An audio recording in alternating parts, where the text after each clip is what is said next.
ठीक है।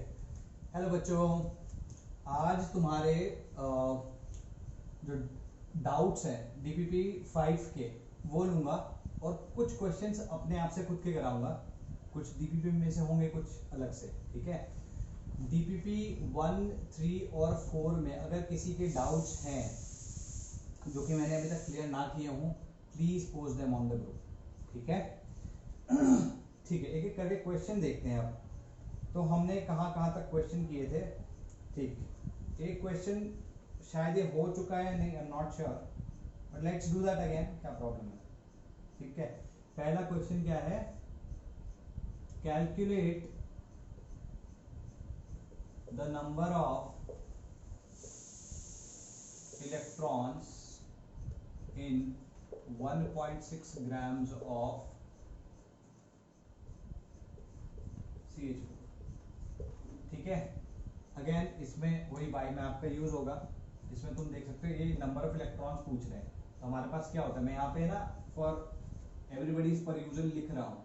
मास को कन्वर्ट करोगे मोल में, ठीक है, देन मॉलिक्यूल्स या नंबर ऑफ पार्टिकल्स में कन्वर्ट करोगे या मॉलिक्यूल्स में कन्वर्ट करोगे, एंड देन यहां से या तो एटम्स में कन्वर्ट कर सकते हो या फिर इसमें नंबर ऑफ इलेक्ट्रॉन्स में कन्वर्ट कर सकते हो या नंबर ऑफ प्रोटॉन्स में कन्वर्ट कर सकते हो या नंबर ऑफ न्यूट्रॉन्स में कन्वर्ट कर सकते हो। ठीक है। तो ये कह रहा है calculate the number of electrons in 1.6 grams of CH4। ठीक है जी। इसमें सबसे पहले क्या है, इसमें मास दिया है तो सबसे पहले मोल्स में कन्वर्ट करना पड़ेगा और फिर नंबर ऑफ पार्टिकल्स में। सबसे पहला काम हम ये कर लेते हैं। तो मोल्स ऑफ CH4 कितना होगा? मोल्स ऑफ CH4, या इसको मैं थोड़ा सा शॉर्ट में लिखना करने की प्रैक्टिस कराता हूं तुमको। NCH4 means moles of CH4। क्या होगा ये? गिवन मास, गिवन, ठीक है, mass upon molar mass. Simple सी बात है। ठीक है। Given mass upon molar mass का मतलब क्या हुआ? 1.6 अपॉन ये कितना, 12 और 4 16, 16 ग्राम, और यहाँ पे ग्राम पर mole. It will come out to 110 moles. ठीक है जी। तो ये आ चुका है। अभी नंबर ऑफ पार्टिकल्स कैसे निकलेंगे? नंबर ऑफ पार्टिकल्स आएंगे आपके, एक सेकेंड, हाँ, नंबर ऑफ पार्टिकल्स आएंगे आपके, इसको मल्टीप्लाई करेंगे Na से। तो नंबर ऑफ पार्टिकल्स कैसे आएंगे? Number of particles equals two moles 1/10 into number of entities in 1 mole which is Na। कितना आ जाएगा? Na/10। ठीक है। तो यहां तक हम पहुंच चुके हैं। अब हमें यहां आना है। तो अगर इसको मैंने क्या बताया था कि भाई नंबर ऑफ पार्टिकल्स को अगर मैं number of electrons in 1 particle या number of electron in 1 molecule से मल्टीप्लाई कर दूं तो हो जाएगा। तो हमें क्या निकालना है? Number of molecules. ठीक है। तो नंबर ऑफ मॉलिक्यूल्स कैसे आएंगे? Number of molecules, number of electrons पर मॉलिक्यूल। ठीक है, पर मॉलिक्यूल। कार्बन में अगर तुम देखो, कार्बन यहाँ पे 12 है, C612, और यहाँ पे हाइड्रोजन, ये समझ में आता है ना, यहाँ पे एटॉमिक नंबर है, मास नंबर है। ठीक है। एटॉमिक नंबर ऑफ प्रोटॉन्स को दर्शाता है और number of protons he number of electrons के इक्वल होते हैं। तो number of protons and number of electrons किसी भी एटम में इक्वल होंगे। तो इसमें मैं कह सकता हूँ कि एक कार्बन में 6 इलेक्ट्रॉन्स हैं। इसमें अगर मैं देखूं तो यहाँ पे एटॉमिक नंबर 1 है। ठीक है जी। 1 का मतलब क्या हुआ? इसमें 1 इलेक्ट्रॉन है। अगर ये 4 हैं, मतलब ये अगर मैं 4 से मल्टीप्लाई कर रहा हूं, मतलब देख रहे हो ना, ये 4 हैं, तो मुझे इसको भी तो 4 से मल्टीप्लाई करना पड़ेगा। तो ये कितने हो गए? यहाँ पे 6 इलेक्ट्रॉन्स हो गए और यहाँ कितने हो गए? 4 इलेक्ट्रॉन्स। तो टोटल कितने हो गए? 10 इलेक्ट्रॉन्स। ठीक। तो दैट मीन्स 10 इलेक्ट्रॉन्स पर CH4 मॉलिक्यूल। इतना क्लियर हुआ? सिंपल सी बात है। अब इसको इससे मल्टीप्लाई कर दो, इन दोनों को मल्टीप्लाई करोगे तो आंसर क्या आएगा? Na। ठीक है जी। ओके। तो इसको मिटा नहीं है, यहाँ कर देते हैं। तो number of electrons equals to number molecules into number of electrons per molecule. ठीक है, तो सोचना ही नहीं ज्यादा. This will come out to be equal to Na/10 into 10 Na. ठीक है, तो n इलेक्ट्रॉन्स है. Got it. ठीक है, लेट्स डू अनदर क्वेश्चन. सबको समझ में आ गया यार, चीते हो तुम सब लोग. ठीक, then again it is asking for, ये वाला शायद हमने कर लिया है. Let me do another question.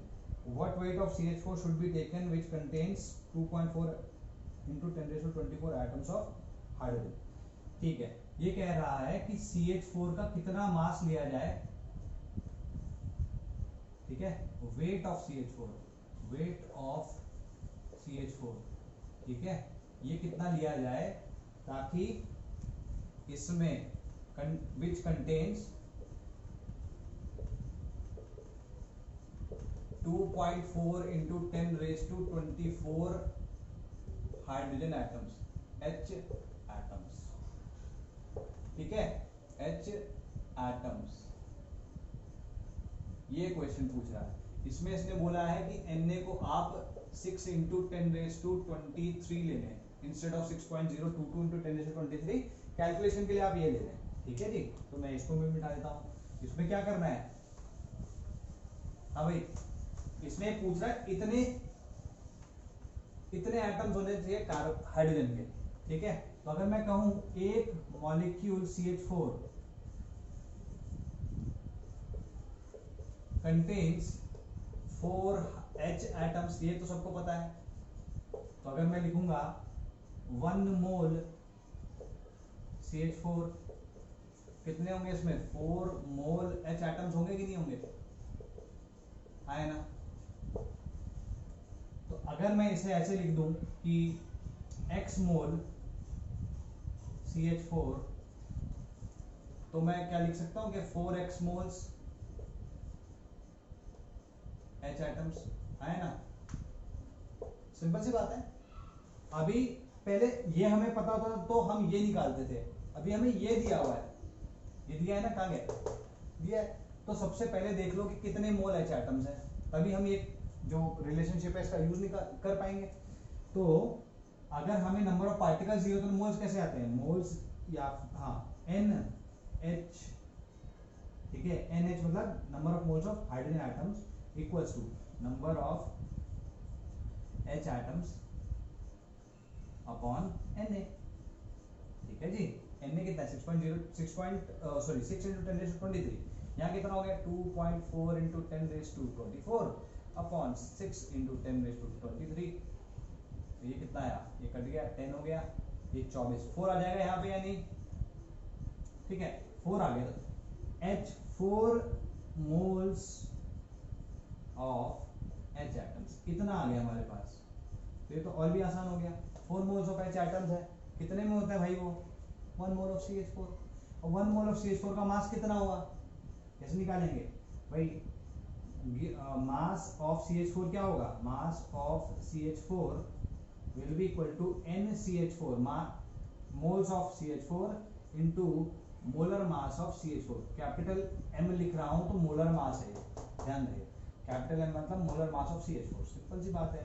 तो 1 मोल into 16 ग्राम्स पर मोल, इसको नहीं समझ लो, 1 मोल पर मोल इक्वल्स टू 16 ग्राम. सिंपल है ना. ठीक है जी, ओके. कुछ और क्वेश्चन कर लेते हैं इसके साथ साथ. कितना सिंपल क्वेश्चन है यार ये तो. इतना तो 9th 10th में भी नहीं किए. आसान चीजें होंगी यार जो जितना भी आ रही हैं. ठीक है, calculation of mass of glucose required to contain a particular number of atoms. ये सिमिलर क्वेश्चन है. ठीक है, इसमें क्या दे दिया, हमें ग्लूकोज दे दिया. अभी ग्लूकोज का फॉर्मूला अगर किसी को नहीं पता तो भाई आज के बाद पता होना चाहिए है, C6H12O6. ये तुम्हारा ग्लूकोज हो गया. इसका वेट पूछ रहा है, वेट ऑफ दिस, वही कंटेनिंग 7.2 into 10⁻26 O एटम्स. ठीक है, एंड देन अगेन इसमें जो Na है उसको भी 6 into 10⁻23 ही लेना है इंस्टेड ऑफ 6.022 into 10⁻23. ये 23 है. तो ये कभी कभी क्वेश्चन में होगा, ठीक है, चाहे वो जेई में वैसे क्वेश्चन ना आए, लेकिन just for the sake of convenience इस तरीके से क्वेश्चन दे दिए जाते हैं। तो डोंट वरी अबाउट इट, जो तुम्हें दी जाएगी एन की वैल्यू तो वो यूज कर लेना, और नहीं दी जाएगी तो 6.022 into 10⁻23 यूज करना है, ठीक है। इसमें भी सेम करना है भाई। इसमें वो पूरा सारा नहीं बता रहा हूँ, सिंपल इसमें क्या करना है, वही प्रोसेस निकालना है, इसके मोल्स निकाल लो भाई। तो मोल्स या NO number of moles of oxygen कितने होंगे 7.2, जो उसके एटम्स दिए गए हैं upon Na into 10⁻26 upon Na कितना हो गया 6 इंटू 10⁻23, ये कितना आ जाएगा 3 10⁻3, और ये कितना है 7 12 6 72 1.2 into 10⁻3 moles of O atoms. ये ध्यान दो, ठीक है। पहला चीज तो ये हो चुका। सेकंड चीज जो हमें कैलकुलेट करनी है कि एक मॉलिक्यूल में कितने O एटम्स है, ठीक है, या फिर एक मोल में कितने मोल O एटम्स है। तो अगर तुम ध्यान से देखो तो वन मॉलिक्यूल कंटेन्स C6H12O6, ठीक है जी, C6H12O6 contains 6 molecules, sorry 6 atoms of 6 O atoms लिख लो। इसी चीज को हम एक्सटेंड कर सकते हैं मोल के लिए कि 1 मोल C6H12O6 will contain 6 moles of, ठीक है। तो इसको लिख लेते हैं 1 मोल C6H12O6 contains 6 मोल O atoms, ठीक है जी, ये हो गया। अब क्या करना है, लेट से हमारे पास अभी मोल्स कितने हैं 1200 मोल्स O एटम्स है हमारे पास, है ना, यहां से यही तो आया। अब हमें देखना है कि ये कितने मोल्स होंगे। लेट से x मोल्स है, इसको नीचे मिटा देते हैं। लेट से x मोल्स है, कुछ नहीं करना, x मोल्स ऑफ C6H12, इसमें तो वेट ही तो पूछा है ना, हाँ मास पूछा है, ठीक है। तो पहले मोल्स निकाल लो फिर मास भी निकाल लेंगे। ये आ गया, अच्छा तो इसको क्रॉस मल्टीप्लाई करके निकाल लो, क्या आएगा 6x इक्वल्स टू 1200, ठीक है। तो x इक्वल टू क्या आया 200, 1200 बाई 6 200, इसका मतलब 200 मोल्स ऑफ C6H12O6 है हमारे पास, ठीक है। अब इसने मास पूछा है तो इसके मोलर मास से इसको मल्टीप्लाई करेंगे तो मास आ जाएगा। तो mass of C6H12O6 is equal to n C6H12O6 into capital M C6H12O6। ये कितने हैं 200 है। अच्छा ये कैसे पता चलेगा, अगेन अगर नहीं पता हो तो आज के बाद पता होना चाहिए। ग्लूकोज का 180 होता है, कैसे 6 कार्बन है, 12 हाइड्रोजन है और 6 ऑक्सीजन है, तो इसका कितना हो गया 6 इंटू 12, इसका कितना हुआ 12 इंटू 1, इसका कितना हुआ 6 इंटू 16। अब धीमे धीमे इसको इनके मासेस को याद करना शुरू करो। कितना आएगा 72, ये कितना आया 12 और ये कितना आएगा 96, ठीक 96, ये 0 आ गया 917 180, ठीक है जी। यहाँ पे इसको मल्टीप्लाई कर दो 180 ग्राम्स पर मोल, और यहाँ कितना है मोल्स है 200 मोल, ये कितना आएगा 18 दूनी 36, तो 36120 ग्राम्स, ठीक है। चाहे तो तुम इसको लिख सकते हो 36 kg अप टू यू, ठीक है। तो सिंपल था ये, चलो जी।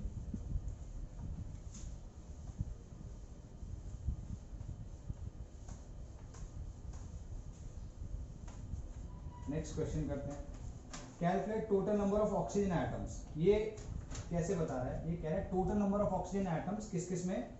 एक तो हमारे पास है 110 ग्राम CO2, क्या जी, और उसमें एडेड है साथ में 96 ग्राम क्या है O3 है राइट, O3 है, और इसमें साथ में हमारे पास है 90 ग्राम H2O।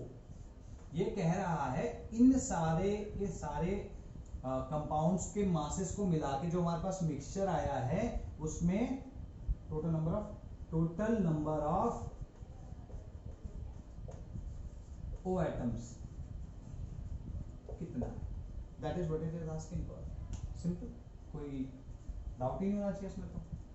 ठीक है जी, तो इसको मिटा देते हैं। इसमें क्या करना होगा हमको, सोचो इसमें क्या करना होगा। अगर मैं इसमें निकाल सकूं ऑक्सीजन के एटम्स टोटल, और मैं इसमें निकाल सकूं और इसमें निकाल सकूं, सबको ऐड कर दूंगा तो आ जाएगा।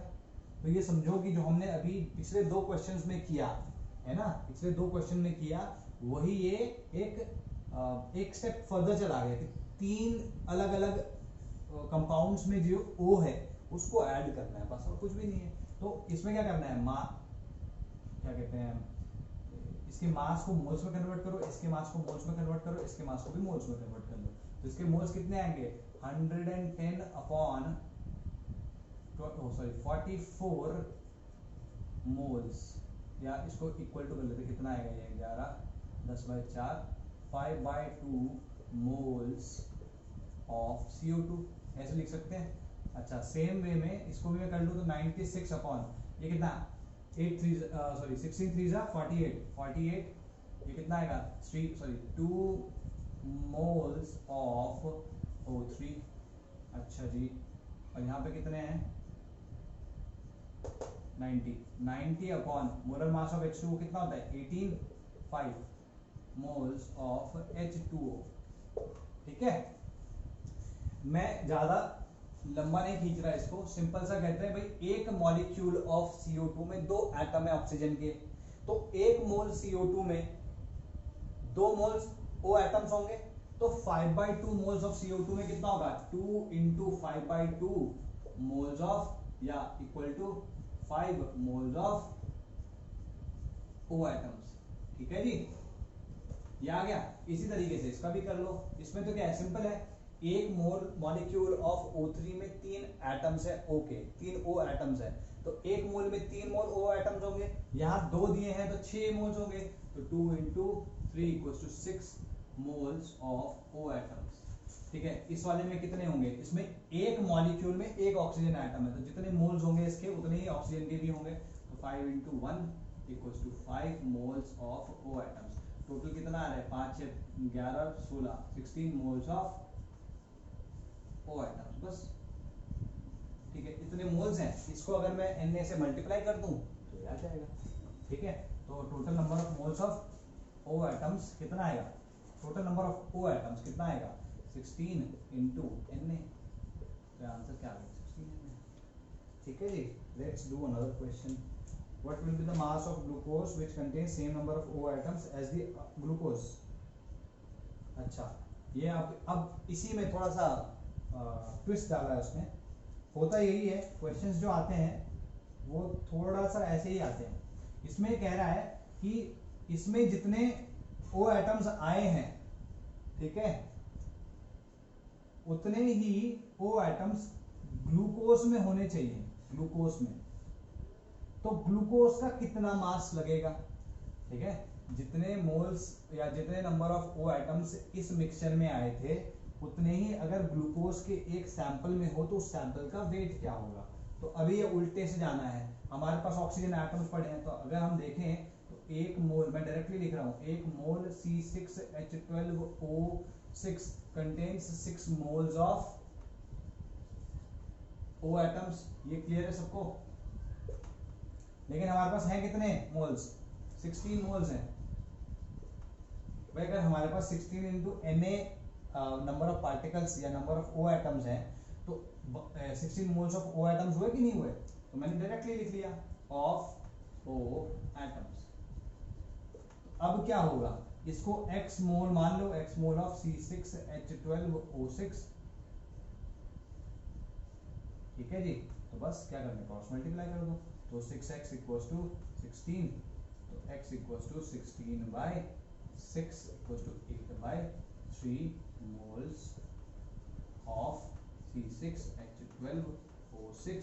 और हमसे मोल्स तो नहीं पूछा, हमसे तो मास पूछा था, तो मास कैसे आएगा, मास या ऐसे small m C6H12O6 will be equal to n, small n, C6H12O6 into capital M, molar mass of C6H12O6. बस क्या करना है, 8/3 हो गया इंटू 180, 3 से गया तो 60, 848, 480 ग्राम्स ऑफ C6H12O6। ठीक है जी, सिंपल। कितना ही समय लगा इसमें, कुछ भी नहीं किया है ना। तो बहुत सिंपल सी चीजें हैं ये, you just need to follow a particular process. ठीक है, अभी लग रहा होगा कि यार ये बड़े, यार इतने सारे फॉर्मूले या प्रोसेस है ये तो याद ही नहीं होंगे, लेकिन धीमे धीमे you will get the hang of it कि what all these things actually mean. होता क्या है कि नोइंग और एक्सपीरियंसिंग में थोड़ा सा डिफरेंस होता है। अभी तो तुमने, मैंने कुछ बताया, तुम्हें बताया कि हाँ भाई ये है, ये है, ये है, इसको ऐसे ऐसे यूज करना है। But when you really understand, knowing and understanding में डिफरेंस बता रहा हूँ। When you really understand the concept itself कि भाई ये मोल क्या है, ये एटम्स ऐसे क्यों हैं, जब वो समझ में आने लगेगा तब रियल केमिस्ट्री तुमको चमकने लगेगी, तभी this will become like second nature to you, है ना। बिल्कुल सोचना भी नहीं पड़ेगा इतना ज्यादा, अपने आप से हो जाएगा ये सारा क्वेश्चंस। कौन सा है अब, how what mass of ethane contains which contains same number of H atoms as in 80 gram of C6। ठीक है, ये वाला क्वेश्चन तुम्हारे लिख रहा हूँ, इसलिए नहीं करा रहा हूँ क्योंकि ये बिल्कुल सिमिलर है। कह रहा है व्हाट मास, इसको इनफैक्ट मैं लिख ही देता हूँ पूरा का पूरा, ये तुम्हें करना है घर से। What mass of ethane contains as many H atoms as 80 grams of CH4। CH4 के 80 ग्राम में जितने हाइड्रोजन एटम्स हैं उतने ही हाइड्रोजन एटम्स अगर इथेन में हो तो कैसे होगा। इनफैक्ट अच्छा ये वाला क्वेश्चन थोड़ा सा मैं करा देता हूँ भाई। इसमें तरीका क्या है, तरीका ये है कि पहले इसके मोल्स निकाल लो, ठीक है, और फिर उसको कन्वर्ट करो। जैसे इसके मोल्स निकाले तो एक तरीका क्या है, आंसर, एक तरीका क्या है हमारे पास, ठीक है, एक तरीका तो हमारे पास ये है कि इसके मोल्स निकालो तो NCH4 क्या आएगा, 80 गिवन मास अपॉन मोलर मास, कितना आ गया 5 मोल्स। ठीक है, तो एक मॉलिक्यूल में 4 एटम है, एक मोल CH4 में 4 मोल है, तो 5 मोल CH4 contains 5 into 4 moles of H atoms। ठीक है, कितने हो गए 20 मोल्स H atoms। एक तरीका जो है मैं बता रहा हूं, ठीक, ये हो गया व्हाट मास ऑफ इथेन। अच्छा जी, अब वो इथेन में बोला तो अब फिर से इसे कन्वर्ट करो। ठीक है, जैसे अगर मैं कहूं हमें एक C2H6, इथेन का फॉर्मूला सबको पता होगा, C2H6 होता है। एक C2H6 में एक मॉलिक्यूल में 6 molecule, sorry 6 molecule, 6 atoms of hydrogen है, H एटम्स ऑफ हाइड्रोजन समझ लो। ठीक है जी, अच्छा तो एक मोल C2H6, तो यहाँ पे 6 मोल्स H एटम्स आ जाएगा, आए ना। ठीक है, तो अगर तुम ध्यान से देखो तो इसके अगर मैं 20 मोल्स लेता हूँ, ठीक है, तो इसके कितने मोल्स हो जाएंगे, x मान लो, तो 20, यहाँ क्या आएगा 6x इक्वल्स टू 20। ठीक है, तो x इक्वल्स टू 10/3।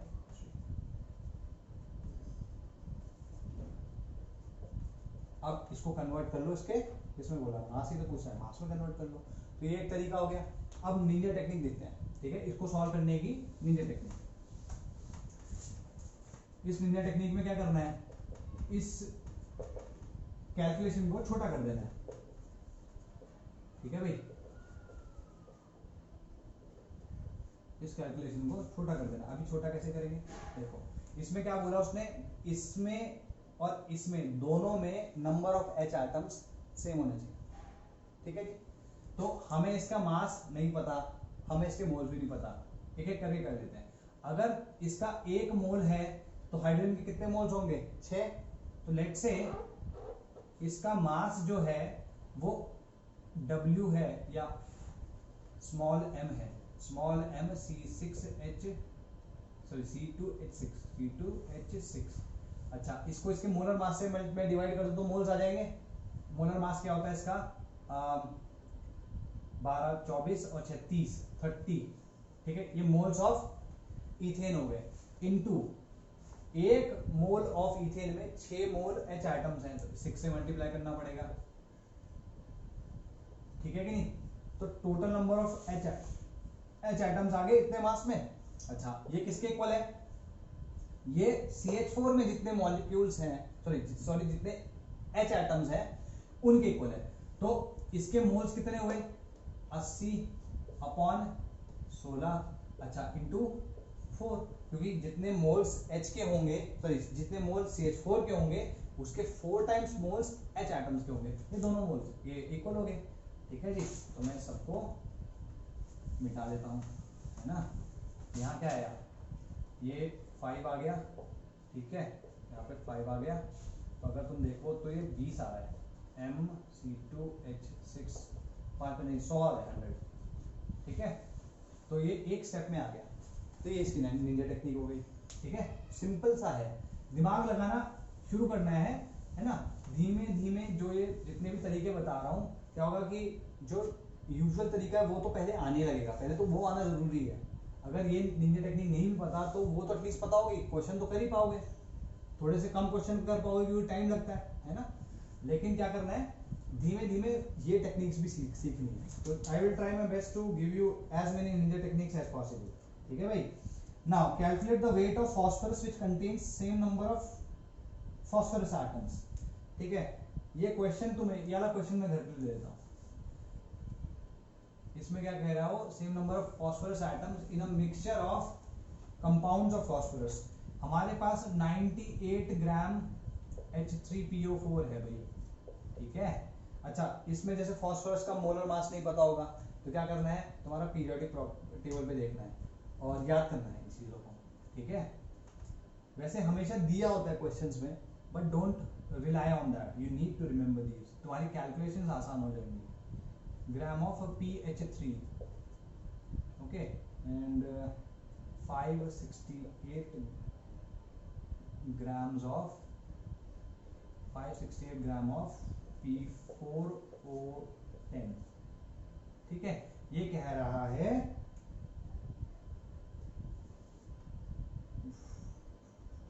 ओके, इसमें जितने नंबर ऑफ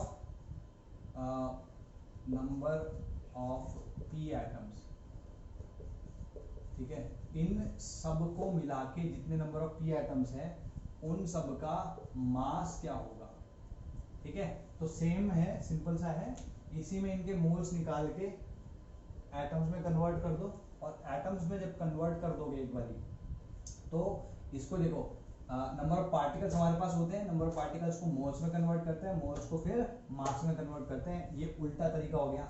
तो नंबर ऑफ पार्टिकल्स को Na से डिवाइड करोगे तो मोल्स आ जाएंगे, और अगर उसकी मोलर मास से मल्टीप्लाई कर दोगे तो मास आ जाएगा। ठीक है, ये तरीका है।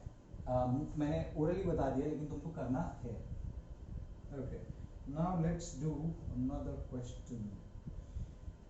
22 grams of CO2 molecules of CO2 are removed। अच्छा, एक क्वेश्चन ऐसा तुम्हारे डीपी में भी है, असाइनमेंट में है, तो क्या है वो। ठीक है, 22 ग्राम CO2 लिया। ठीक है जी, इसमें से 3 × 10⁻22 molecules of CO2 माइनस कर दिया, मतलब रिमूव कर दिया। ठीक है, तो पूछ रहा है mass and moles of CO2 left. बचा कितना है। ठीक है, बचा कितना है, सिंपल है, जितना था अगर मैं उसमें से ही इसका मास निकाल दूं इतने का कि ये कितने मास के इक्वल है, इससे इसको माइनस कर दूं तो मास आ जाएगा, मास आ जाएगा तो मोल आ जाएगा। ठीक है, सिंपल सा है। इसका तो हमें कुछ नहीं करना। इसका देखते हैं क्या है, इसके मास कैसे निकलेगा भाई। इसको अगर मास में कन्वर्ट करना है, मास ऑफ CO2 रिमूव्ड कैसे आएगा ये, this will be equal to वही number of particles upon Na। ठीक है, number of particles upon 3 into 10⁻22 upon Na कितना है, Na क्योंकि यहाँ पे 3 दिया है ना, तो इसको 6 ले सकते हैं, और वैसे भी क्वेश्चन में दिया ही हुआ है। ठीक है, ये तो मोल्स हो गए। मोल्स को अगर मैं मोलर मास से मल्टीप्लाई कर दूं, MCO2 कितना होता है 44, एक ही बारी में आ गया ना फॉर्मूला, तो ये कितना आएगा बाय 10 हो गया, ये 2 हो गया, तो 1/20 इंटू 44। ठीक है, तो अगर हम देखें तो क्या आ रहा है 2.2, ध्यान से देखो 22/10 2.2 ग्राम्स आ रहा है। ठीक है, देयरफॉर मास लेफ्ट कितना आएगा, मास लेफ्ट इक्वल टू 22 माइनस 2.2। ठीक है, कितना है ये 19.8।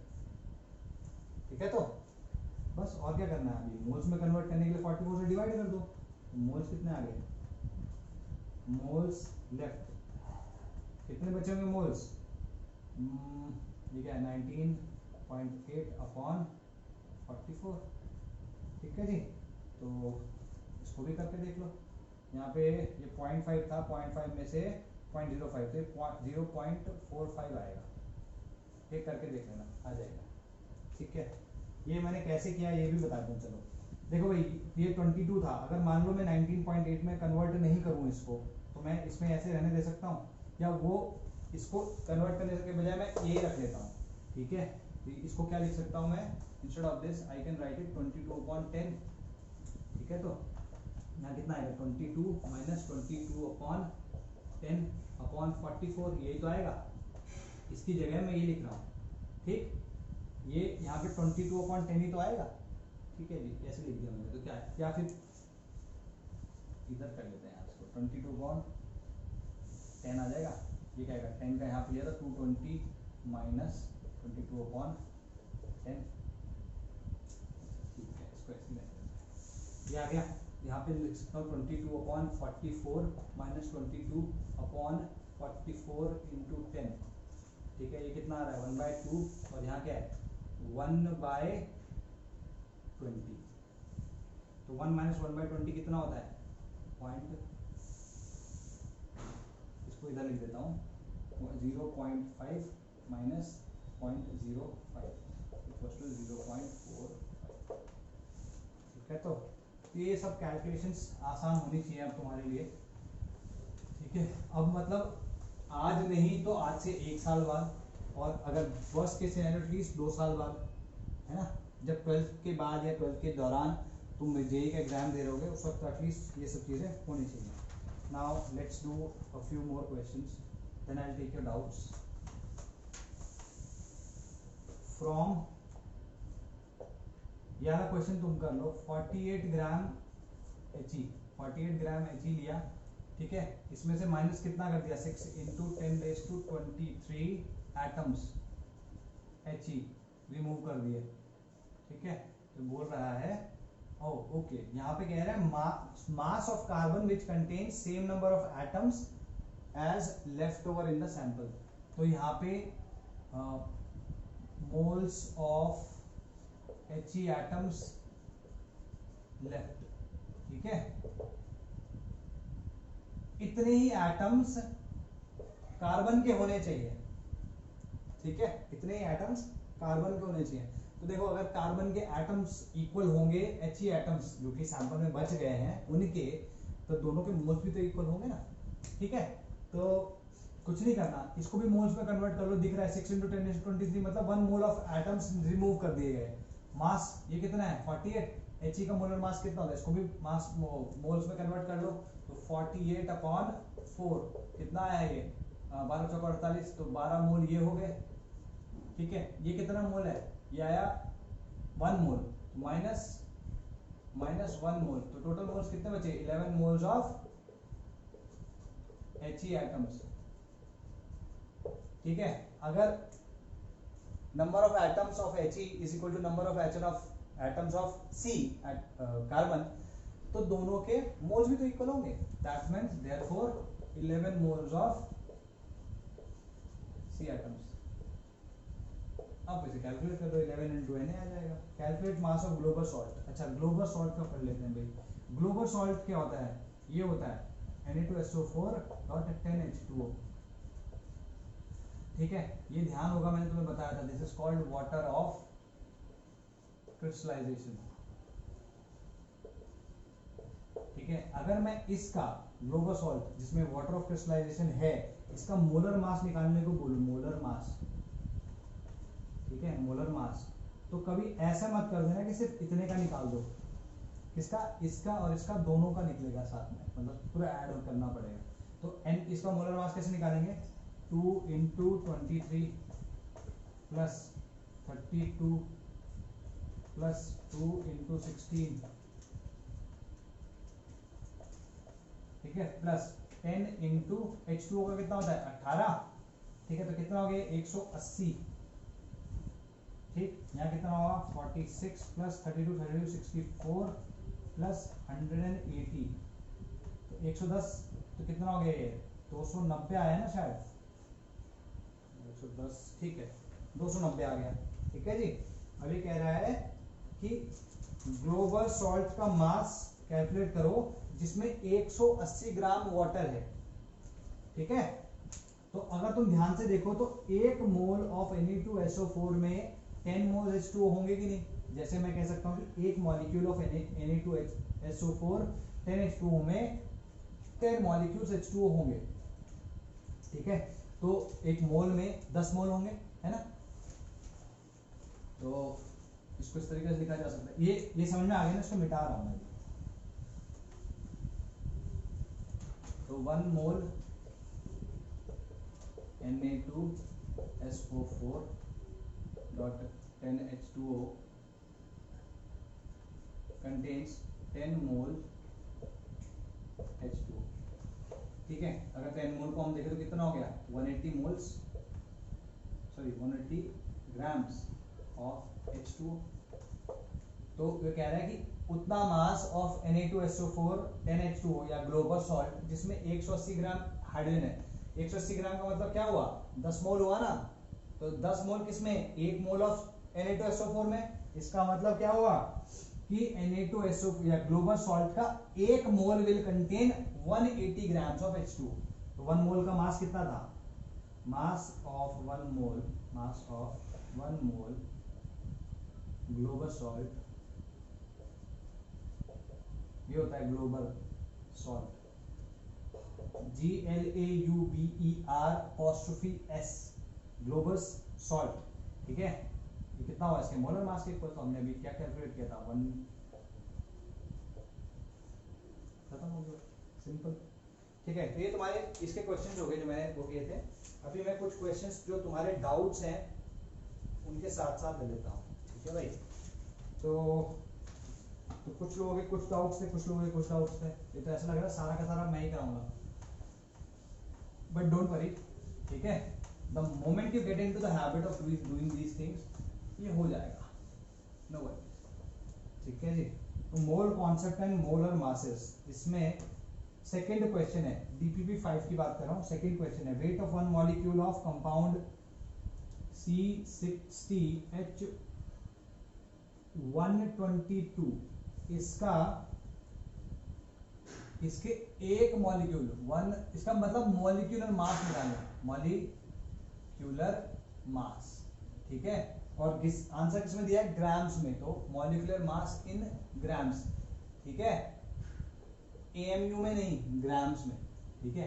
तो कुछ नहीं करना, इसका तुम्हें एटॉमिक मास पता है, इसका एटॉमिक मास पता है, तो मॉलिक्यूलर मास क्या होता है? मॉलिक्यूलर मास अभी मैं AMU में कैलकुलेट कर रहा हूं, तो मॉलिक्यूलर मास क्या हुआ?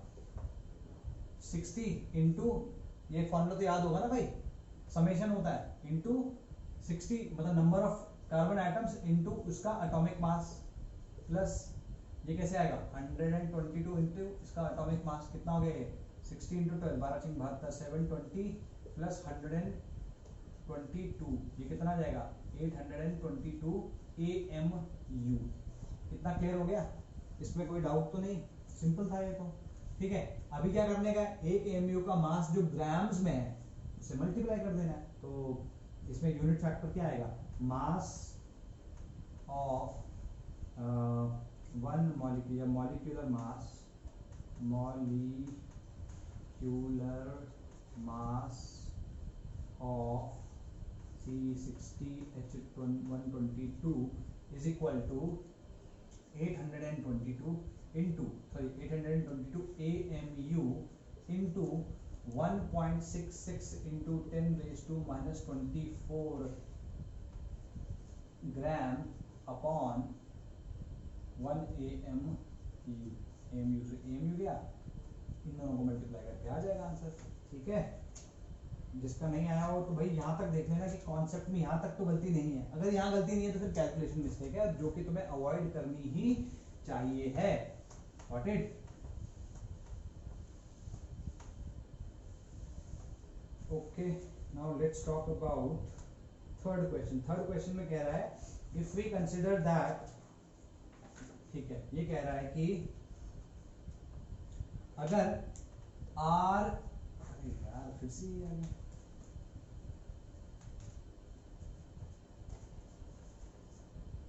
अगर RAM को हम डिफाइन करें इस तरीके से, we consider 1/6 in the place of carbon atom mass. भाई ये RM क्या होता है, रिलेटिव एटॉमिक मास। ये क्या होता है, mass of one atom upon 1/12 the mass of 12th C12 atom, sorry 1/12 mass of C12 atom. ये इसकी डेफिनेशन होती है। इसकी जगह मैं चाहे तो तुम ये भी लिख सकते हो, atomic mass.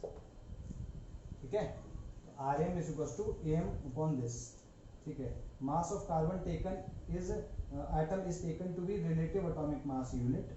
The mass of one mole of a substance will it increase और डिक्रीज। ये कैसे कैलकुलेट करोगे?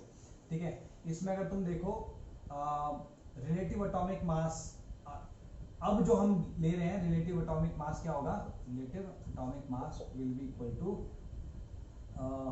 Atomic mass upon 1/6 mass of C12 atom. ठीक है जी, ओके। नाउ ये हमारे पास आ चुका है। ठीक है, अच्छा जी, एक AMU हमने कैसे डिफाइन किया था, 1 AMU was defined as 1/12 the mass of C12 atom। ठीक है, तो अगर तुम ध्यान से देखो ये इसके ट्वाइस है, ये इसके ट्वाइस है। ठीक है, अगर इस तरीके से हम, क्योंकि AMU की डेफिनेशन तो उसने नहीं बोली कि AMU की डेफिनेशन चेंज करेंगे। ठीक है, अगर उसने AMU की डेफिनेशन चेंज करने को नहीं बोली तो हम AMU की डेफिनेशन यही लेंगे। अगर AMU की डेफिनेशन ये है तो Na का जो वैल्यू है वो 6.022 into 10⁻23 ही रहेगी। Are be clear? ठीक है जी, तो इसको इसके बेसिस पे इसको मैं क्या लिख सकता हूं, I can write it as AM upon 2 AMU, है ना? ठीक है, तो इसमें क्या बोल रहा है ये, the mass of one mole of a substance, इसको मैं मिटा रहा हूं। ठीक है, तो इसके बेसिस पे मैं ये लिख सकता हूं AM is equal to 2 into RAM into sorry AMU। तुम बोलोगे सर ये रैम के तो हमने 2 से मल्टीप्लाई किया है, लेकिन ध्यान से देखो जब हमने इसे इस तरीके से डिफाइन किया है तो ये रैम भी तो हाफ हो गया होगा। एग्जाम्पल के तौर पे लेट्स टेक हीलियम ले लेते हैं। ठीक है, हीलियम ले लेते हैं। हीलियम का एटॉमिक मास क्या होता है, 4 AMU। हीलियम का एटॉमिक मास क्या होगा, 4 AMU। और नीचे जिससे हम डिवाइड कर रहे हो क्या है, 2 AMU। तो अगर हम देखें इसका RAM राम ऑफ हीलियम क्या है 2, रैम ऑफ हीलियम 2 आ रहा है, जबकि पहले कितना आ रहा था 4। तो जब तुम इस 2 को 2 AMU से मल्टीप्लाई करोगे तो the mass of an atom will not change. अगर एक एटम का या एक मॉलिक्यूल का मास नहीं चेंज होगा, भाई अगर एटम का मास नहीं चेंज होगा तो मॉलिक्यूल का मास कैसे चेंज हो जाएगा, और अगर मॉलिक्यूल का मास चेंज नहीं होगा तो मोल ऑफ या मोलर मास जिसको हम कह रहे हैं, mole of mole of those molecules का मास कैसे चेंज हो जाएगा। सो इट विल रिमेन, कहां गया, remain unchanged. The answer will be D. ठीक है, the answer will be D. Are we clear? दोबारा से बता रहा हूं, रैम की डेफिनेशन ये हुआ करती थी, लेकिन हमने ये ली है। तो अगर मैं एग्जांपल लूं हीलियम का, तो तुम देख रहे हो कि रैम पहले इस केस में 4 आता था, लेकिन इस केस में 2 आ रहा है, जबकि अब ठीक है। और एटॉमिक मास मैंने क्या लिया है 2 इंटू रैम इंटू AMU। तो पहले वाले के केस से अभी वाला जो रैम आ रहा है दैट इज हाफ, तो हाफ इंटू 2 क्या हो जाएगा 1। ठीक, मतलब इसको थोड़ा सा डिफरेंट तरीके से कंफ्यूजिंग हो सकता है, तो इसको RM डैश ले लेते हैं। ठीक है, और लेट्स से अगर मैं इसको ऐसे करता हूं, इसको हटा दोबारा से करा देता हूँ, ये थोड़ा सा कंफ्यूजिंग हो गया तुम्हारे लिए। ये अगर आया है तो तुम इसको कैसे कर सकते हो, रैम, इन दोनों को डिवाइड कर दो, क्या आएगा रैम अपॉन रैम डैश। ये AM से AM गया 162 पर आ जाएगा, 112 नीचे आएगा तो क्या आ जाएगा 2 आ जाएगा कि नहीं आ जाएगा। तो रैम जो पिछला वाला है पहले वाला, या रैम 1 कर लेते हैं, इसको रैम 2 कर लेते हैं, ये 1 और ये 2, ये बाद वाला है पहले वाला है, तो ram will be equal to 2 into RM, है ना, RM 2, ram 1 equals to 2 into RM 2, ये आ रहा है। ठीक है, अच्छा एटॉमिक मास पहले वाले केस में कितना था 1 AMU इंटू RAM, पहले वाले केस में। इसके केस में एटॉमिक मास क्या था, ये आ रहा था कि नहीं आ रहा था, ये बताओ मेरे को, ये तो 1 AMU है कि नहीं है। ठीक, अच्छा atomic mass in case of 2, इस वाले में क्या आ रहा है, ये कितना है 2 AMU, अभी बताया था, this is 2 AMU into RAM2। ठीक है, तो मैं क्या लिख सकता हूँ उसको 1 AMU इंटू 2 इंटू RAM2। अगर मैं ये वैल्यू को इससे रिप्लेस कर दूं, यहाँ क्या जाएगा 1 AMU, तो इसको समझ लो, हमने दो अलग अलग उसमें किया, इंटू RAM1। तो तुम देख रहे हो कि atomic mass in the second case is coming out to be the same as atomic mass in the first case। ठीक है, तो यहाँ से प्रूव होता है AM1 is equals to AM2। अगर एटॉमिक मास चेंज नहीं हुआ तो मॉलिक्यूलर मास चेंज नहीं होगा, मॉलिक्यूलर मास चेंज नहीं हुआ तो मोलर मास भी चेंज नहीं होगा। ठीक है, sixth question, I am not sure if you have asked this but very very simple question, कुछ करने की जरूरत नहीं है, मैं शायद पूरा क्वेश्चन सॉल्व ना करूं, हिंट दे सकता हूं। Sixth question, mass of carbon present in 0.5 mole of, तो 0.5 मोल्स ऑफ K4FeCN6। तो ये ज्यादा जानने की जरूरत नहीं कि ये स्क्वायर ब्रैकेट में कौन से, इनको कॉम्प्लेक्स कहते हैं या कोऑर्डिनेशन कंपाउंड्स कहते हैं, ये तुम्हारे 12th में आएंगे, don't worry about it. What we need to do at this moment is कि एक molecule of this will contain 6 carbon atoms. ठीक है जी, एक मॉलिक्यूल,